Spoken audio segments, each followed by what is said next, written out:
Have you ever been in a conversation where certain words just felt out of place, or perhaps even a little jarring, especially when discussing faith and identity? Words have incredible power to connect or to alienate, to uplift or to diminish, and this is especially true in spiritual contexts. When striving for truly inclusive and affirming religious language, it is best to avoid outdated terms such as homosexual as a noun, referring to someone as struggling with same-sex attraction, or using phrases like love the sinner, hate the sin. These expressions, though perhaps well-intentioned in some past contexts, often carry negative connotations and can unintentionally perpetuate harm within faith communities. The reason these terms are now considered outdated lies in their historical use and their impact on individuals.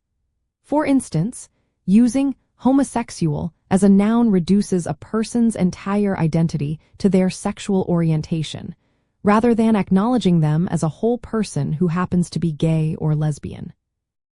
Phrases like struggling with same-sex attraction pathologize being gay, suggesting it is an affliction to overcome, which contradicts an affirming theological stance that celebrates all identities as God-given.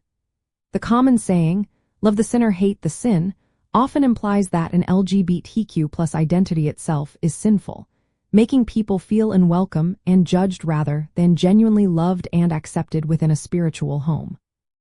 To create a more welcoming environment, you can actively replace these terms with person-first language and affirming concepts. Instead of a homosexual, say a gay man or a lesbian woman. Rather than struggling with same-sex attraction, affirm a person with a same-sex orientation or simply a gay or lesbian person.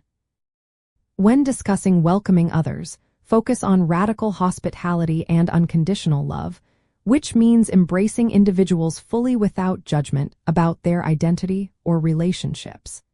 This shift moves from labeling and judging to seeing and valuing the inherent dignity of every individual.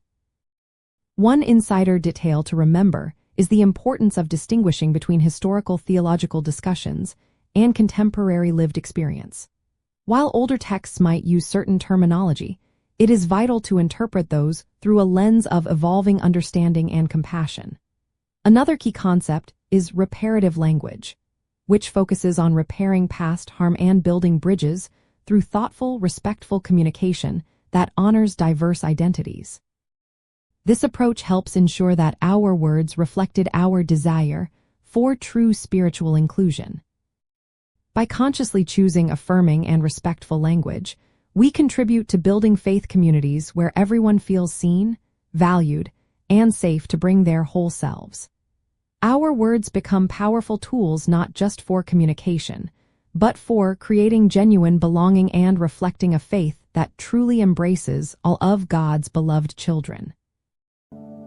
If this speaks to your spirit, like, subscribe, and keep growing in faith with us.